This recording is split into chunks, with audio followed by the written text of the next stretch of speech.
on Colonial Sports Center. The sun is shining as Michael Deaver was frolicking in the meadows as he talked to softball transfer Meadow Sakadora about her season thus far. Nathan Breisinger goes inside the Army men's lacrosse locker room to talk to two of our friendly neighbors up north, Corson Keeley and Taggart Clark, about their time playing together. And we're paddling down the Ohio River as Hope Benny talks to rowers Marissa Beck and Caitlin Browns.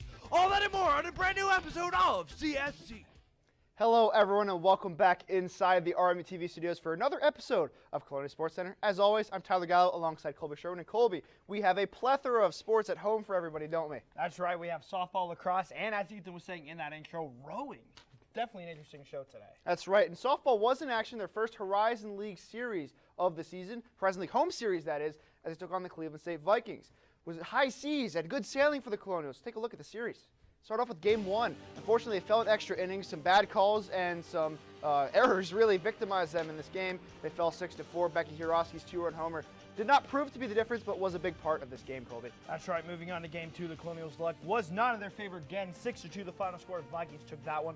Becky Hiroski must have just started playing in the North Athletic Complex Center because she went 1 for 3 with a solo home run. Richard Reinhardt went 4 2/3 inning with three earned runs, and that really just did not help the Colonials in game two. That's right, and could they take the rubber match of this series? Game three, let's take a look. And they did. They won 7-6. Erica Bell's moonshot in the bottom of the sixth inning put them ahead to stay for the rest of the game. The Colonials did commit 9 errors in the series, though, some uncharacteristic baseball for the team. Definitely uncharacteristic softball for the team, but our very own super slugger, Ethan Morrison, has more to break down this series against Cleveland State.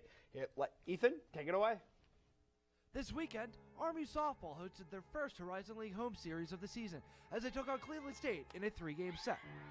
Long balls were the name of the game for both sides in the first game as Cleveland State popped 2 homers over the wall in the first 2 innings, and Charlotte Grover hit one in the bottom of the third for the Colonials.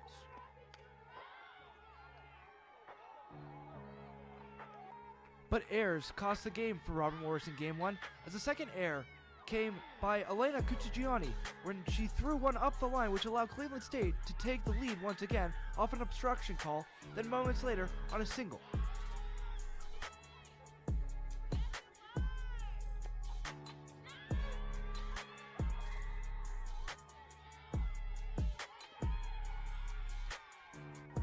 Meadow Sakadora hit a double in the bottom half of extra innings, but it was too little too late as they fell in game 1.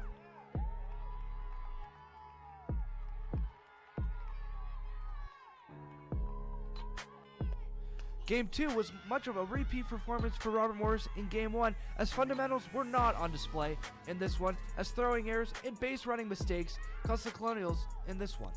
They struggled to get anything going offensively. Robert Morris committed 3 errors in Game 2 and were handed their second conference loss of the season. Even though fielding was not their strong suit in Game 3 either, Robert Morris came out swinging, and the long ball was the deciding factor in the final game of the series for the Colonials. Charlotte Grover hit her second home run of the weekend, while Elena Cuccigiani hit the game-tying solo shot, and Erica Bell rang her bell by crushing a go-ahead home run in the bottom of the 6th inning. Robert Morris hopes for better fortunes in the Bluegrass State this weekend as they travel to take on Northern Kentucky tomorrow in a 3-game series. Reporting for Colonial Sports Center, I'm Ethan Moore. Thank you for that inside look at the series, Ethan. Now, Michael Deamer sat down with RMU softball's resident firecracker, Meadow Sakadora. Take it away, Michael. You are a catcher. It's arguably one of the bravest positions on the field. How did you become a catcher, and when did you realize that was your position to play? So I started catching when I was like 10. I used to play like second base and catcher, but once I stuck with catching, I never really played any other positions, and just like catching a lot because like I can be like the leader of the field, and like I can see the whole field. I'm always in the game, like always getting the ball. So, alluding to that, for all the softball games I've been to, you've been the most like energetic of the bunch. When did you first get that sort of confidence? So I've always been like, when I was younger, like getting recruited, like my height normally doesn't stick out, or like my power. So like one of the things that sticks out to me is like trying to be loud and get the team going with energy. So ever since I was probably like 14 or 15, I've had that, and yeah. You were at a bigger school at the University of Maryland, then you went to a smaller school. Why did you think that was a good move for you? So obviously Maryland's a Power 5 school, but when I look back now, it's not all about being Power 5, and when I'm here at a mid-major, I obviously have more opportunities with playing time and school, and I feel like at a mid-major they care about you a little more, whereas at a Power 5 you're maybe just another number on the team. How has the team welcomed you? How has the coaching staff, how are your teammates welcomed you as a redshirt freshman? Yeah, as soon as I came in, as soon as I committed, everybody immediately was super welcoming, and the coaches have been great. It's like I'm family here, so. Why do you think that is? Why do you think it is a family? I think the coaches do a great job of they treat all of us the same, and they're always willing to help us, or they're always there for us if we need anything. And then all the players, we're always with each other, so we always have each other's back. And yeah. Thank you, Michael, for that one. When we come back, we got Lax as Cameron McCarriola talks with Tyler about both lacrosse teams, and we have track as the track and field team was in action right here on Colonial Sports Center. Bring it.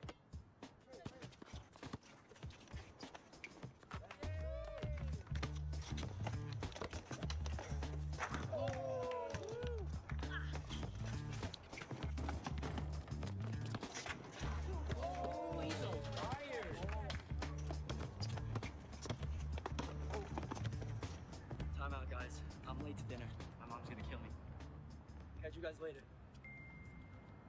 Mom wants us home. Okay. Bye, guys. You guys need a ride? Sure. Yeah. All right. How about some one-on-one? I gotta go eat, man. Sorry, I'll see you later.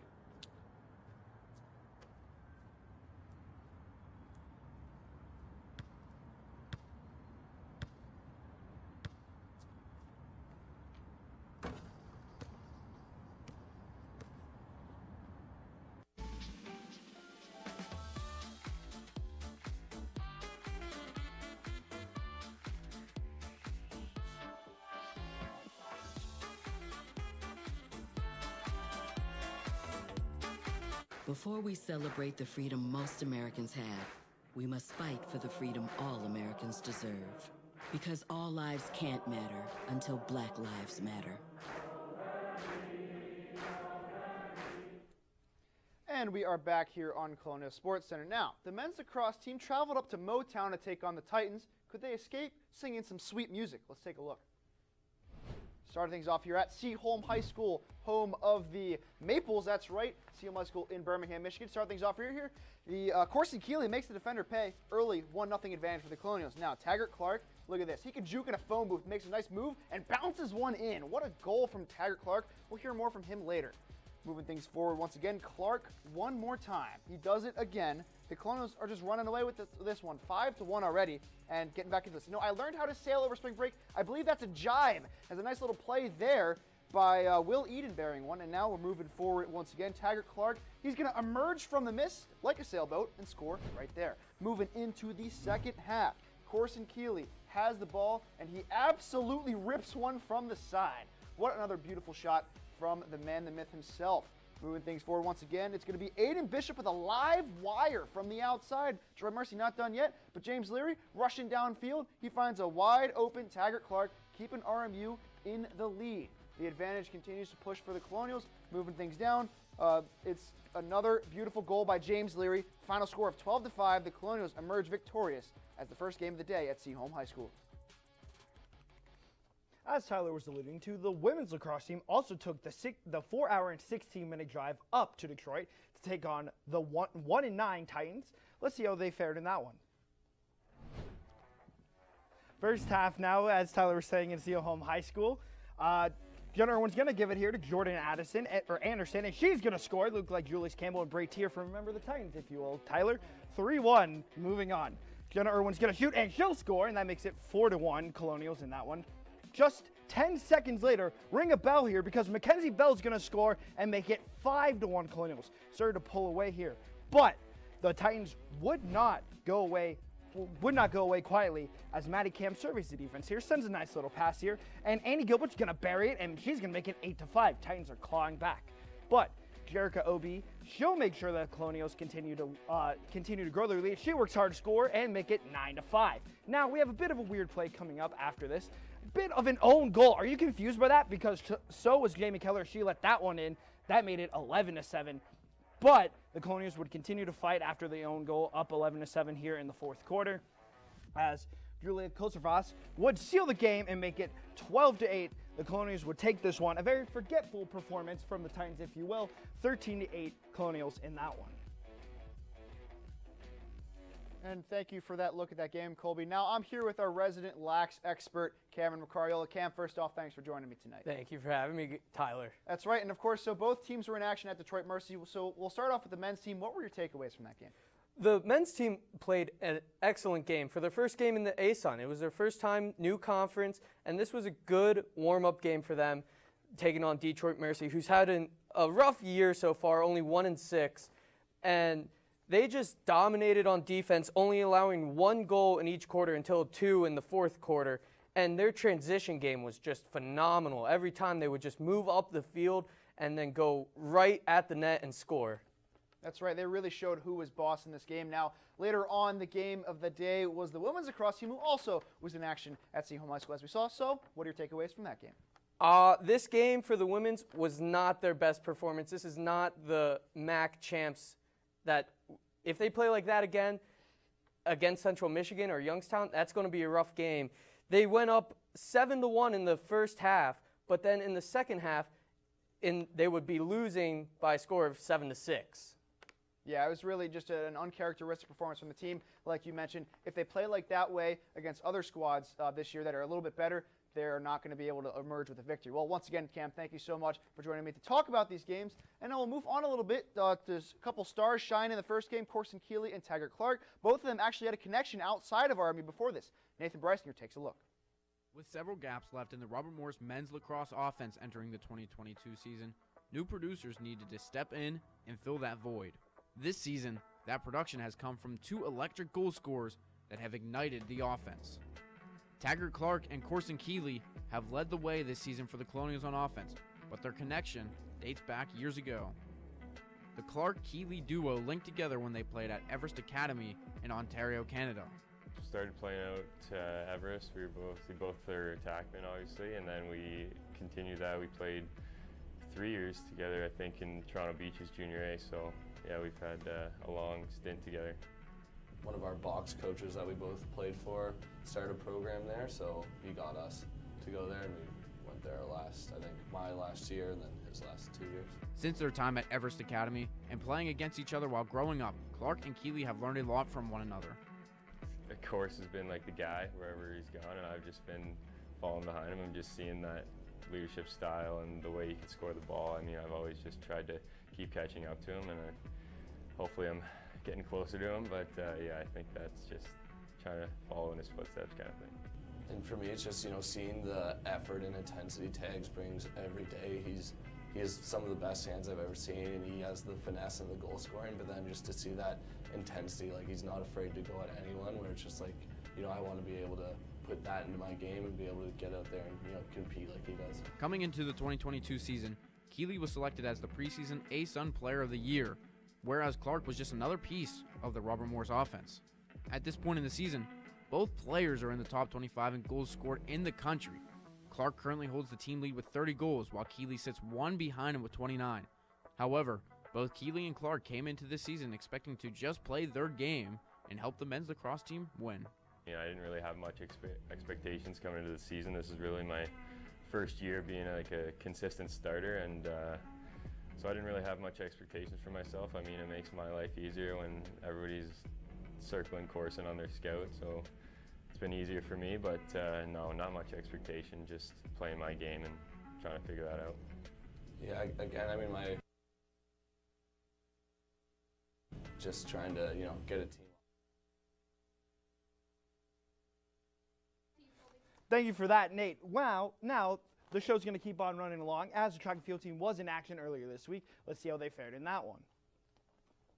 And it was a great gold performance, if you will, for the track and field team. Katara Hunter was first in the hammer throw. Rana Tadera was first in triple up.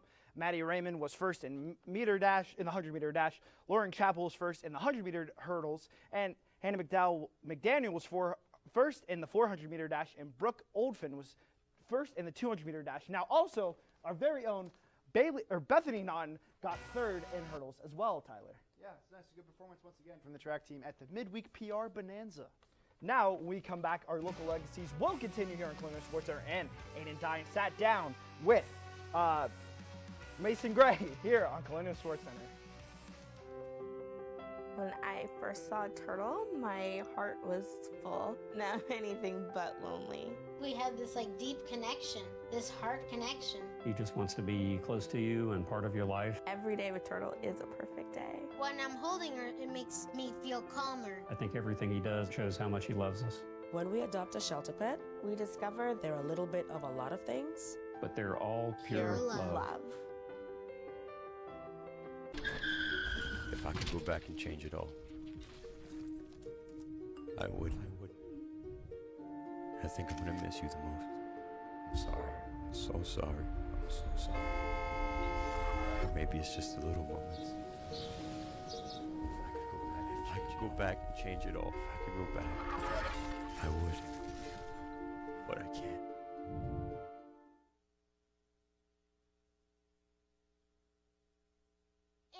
There was an old woman who lived in a shoe.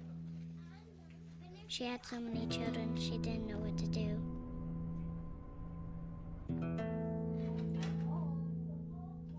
She gave them some broth without any bread and kissed them all soundly and put them to bed. Hunger is a story we can end. End it at feedingamerica.org. Welcome back to Colonial Sports Center. Now, Hope Beatty continued our local legacy series. Let's see what she has for us this time. How did you make your decision to come to RMU? So Marissa actually helped with that one. I was going to go to a different school for radiologic technology, and then Marissa had signed to ROA at Robert Morris, and she told me oh, they have this major that seems kind of similar to yours. It seems cool. You should look at it. And a week later, I was signing to the team and going to school here. Well, Nellie was the head coach at the time, Nellie Stohara. She still works here. She was super nice and inviting compared to the other coaches I had met with at other schools. And I just liked the academics here and that I was close to home. And it was a small school, but it was still a well-known school, so I would be able to focus on my academics as well as my athletics. Do you think your friendship with Marissa has strengthened through sports, and if so, how? Oh, Yeah, I think our friendship has definitely strengthened. We spend so much time together, we're roommates, and even though you're kind of in our sport being competitive against each other, I think that just brings us closer together, and we always have someone to go back to when things are hard, and it's someone who really understands. Yeah, it definitely has strengthened through sports.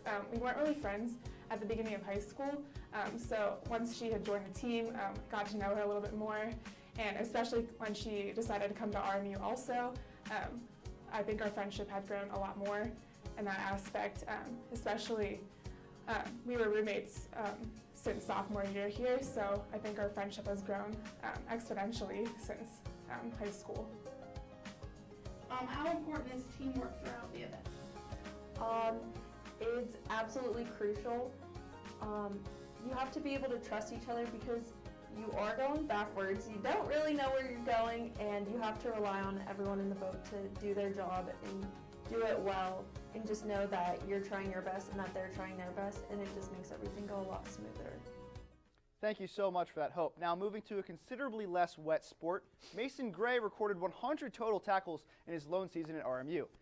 Now he's making waves for himself in the IFL. Our very own Aiden Dine sat down with him on the latest edition of Former Colonial Watch. What was your favorite moment here at Robert Morris when you were with the team?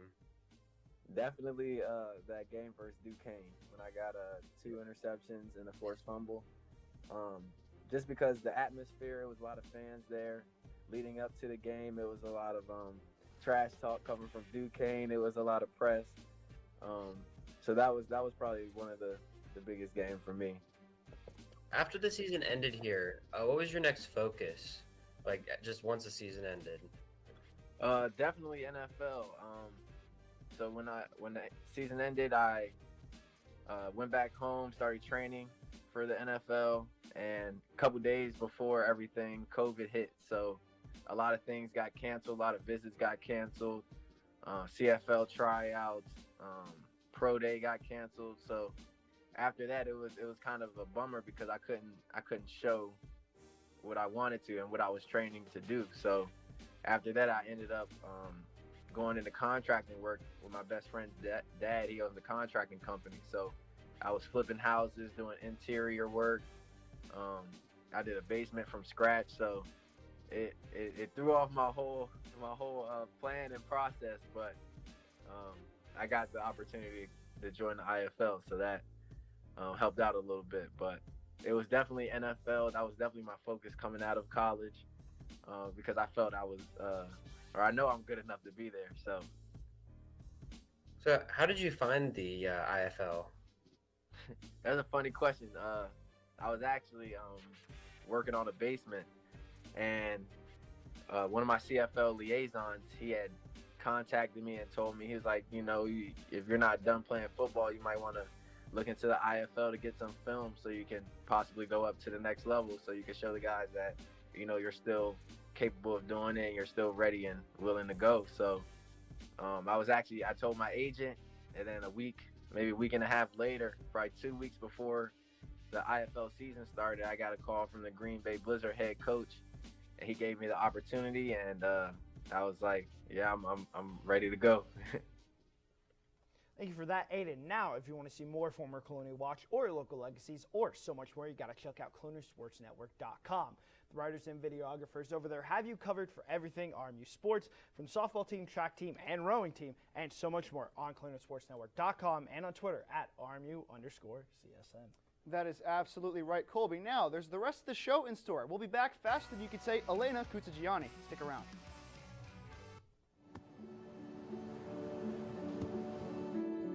I don't remember how it started. Go to that.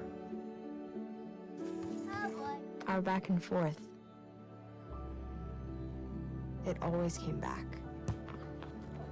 Dad! You probably don't remember what you told me, That was perfect. but I heard every word.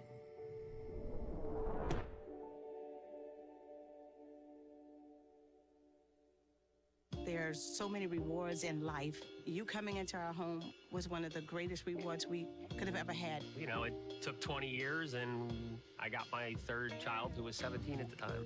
It's so cool to watch the adult that you've become, and you really have done as much for us as you think we've done for you.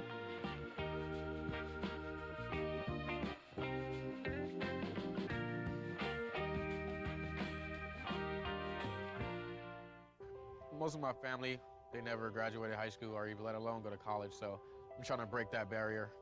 Every day after work, went straight to school, studied hard, and it paid off. I could not have done it alone. I see the future is really bright for me. The high school diploma is just added to the confidence, and now I feel unstoppable. Find free adult education classes near you at finishyourdiploma.org. And once again, we are back here on Colonial Sports Center. Now it's time for the best part of the show, Colby. It is the top 5 plays. And I'm finally showing excitement for it because I got 3 of them. Let's start off with number 5. Number 5, once again, we saw them earlier, the lacrosse team, the women's lacrosse team this time, moving on at Seaholm High School. Now, here's Colleen Tift. She's going to get clothesline right here and then turn around, but she doesn't lose any laundry. She's going to get inside and score right there. Nice little goal there for Colleen Tift. She circles back, Colby. Yeah, definitely, and a little bounce off there. Nice goal there as we saw the time running out in the 4th there. But time for number 4, and actually, we're going to stay with the women's lacrosse team in Seaholm High School as Jordan Anderson decides that scoring the normal way is a bit too easy for her. She's going to go behind the back, Tyler. That was a beautiful goal. Look at this one more time. A little shovel into the net, shoveling some dirt into the cage. Now, move on to number 3, and it's the first time we've seen this team in the top 3 plays. The swimming and diving competitions were in Moon Township, apparently. Look at this. Into center field, Elena York makes a nice sprawling catch in center field, saves a couple of runs, and throws it in. And that only 1 run would score on this play, but that saved a lot more, Colby. That saved a lot of runs, bases were loaded for the Vikings there. Absolutely beautiful dive there to continue keeping the game 3-2. Now, Tyler, it's time for number 2. We're going to head back to the lacrosse team, but the men's this time, as Taggart Clark is going to take the pass here. Just watch him bounce off a defender, gets whacked a bit, bounces, and he'll score a goal. Nice goal there, Tyler. Yeah, pretty nice goal. Little sweet one, as I said. He could juke in a phone booth as he does right there. Look at that swim move, and then gets inside and bounces it in. Number 1 play of the week, though. We got it right here. Some power lines were down at the NAC before this game. That's right. We start off with Elena Kutsagiani drilling one to deep center field. Way back, and I'm not really sure why the outfielder jumps here. That's way over the fence. For another home run, a moonshot to tie the game up at 6. But they were not done. That's right. Kept on going in this inning. They still had a couple of batters left. And here's Erica Bell, the clutchest of them all. Ding dong right here, sends it way gone. Maybe to the basketball courts. The cameraman couldn't pick it up as it just keeps on going, Colby. Guess you could say she rung her bell there to give the Colonials the lead. Huge home run, both of them. And you got to love the effort, I guess, for Cleveland State for randomly diving. But we're going to keep it with the softball team at the North Athletic Complex Center for this week's Comic of the Week. That's right. We're going to look at the Comic of the Week and start things off with, there was a lot of action in these games, and we'll take a look at it. Yeah, time for the Comic of the Week here. We're going to show you some nice little clips from the North Athletic Complex Center from softball this week. Oh, look at the nice fans sitting on top of the hill. The fans, love to pack the house up top of the hill. It's a good way to watch the softball game. Some of them got more into it than others, though. Strikeout here from Dana Takis, the strikeout here. And look at the top of the hill. The top of the hill was ready and going with the K signs. That's right. They kept piling up. They actually ran out in the second game of the doubleheader. The Reinhardt sisters just dominated in that game. An interesting way. It's kind of cool, though, to show the strikeouts, with the K signs. But obviously very cool to see that, and a good weekend for Colonial softball. Now, those fans were watching games, and we're going to be watching games this weekend. Colby, we'll start off with you. What game or contest are you looking forward to this weekend? So this week, I decided to pick a team that doesn't get a lot of coverage for our games to watch. I went with the track and field team as they head to George Mason for the George Mason University track and field event. Tara Golagram with sprints, and then you see Bethany Nahn, our very own, in hurdles. She got bronze this week, but Tara Golagram's been absolutely tearing it apart this year for the track and field team. Nice little play on words there, but I'm going to be going with the lacrosse team, the women's lacrosse team, as they're in action against Kent State. I'm looking at Jerica Obi, a bit underappreciated on offense this season. 16 goals, 11 assists, but look out for Jackie Wolford, 33 goals. By the way, Colonials are 5-0 all-time against Kent State. Hoping to go 6-0 in that. Now the games to watch. Let's move on to what games are coming up this weekend. What games the Colonials are in action in. That's right. There's a full slate of games, as we always have during the spring. As you mentioned, the Track and Field Invitational will kick off on Saturday, and the women's lacrosse, softball, and men's lacrosse on Saturday throughout the day. Moving on to Sunday, golf and softball will be in action. Also on Thursday, softball will take on Kent State at 2 p.m. Yeah, Thursday game for softball, and again, as they are getting into the nitty-gritty of their schedule this season, Colby. Now, Tyler, 2 minutes. Now, Tyler, the semester's coming to an end. I've hosted with you the entire semester, so I just want to say thank you for that. It's definitely been a great 2 semesters. I learned a lot from you, so thank you for that. I've enjoyed every second of this. Yeah, thank you for the kind words, Colby. It's definitely been a really fun 4 years, and I'm not ready for it to come to an end, but, it's not the end yet. Next week we have our senior show, of course. I'll be hosting alongside, if you can believe it, Jack O'Brien will emerge from his cave of depths of darkness. He is coming out and hosting, and actually inside the event center, or not in the event center. This isn't the event center. This is the RMU-TV studios. He will be hosting in here. It's like the event center. It's our home. It's where It's where the action all happens here on Colonial Sports Center. I may not be a Jack O'Brien, but I definitely enjoyed learning the ropes from you again. So thank you for everything. Yeah, of course, Colby. It's been a really fun hosting with you these couple of semesters, and once again, not ready for it to end. So.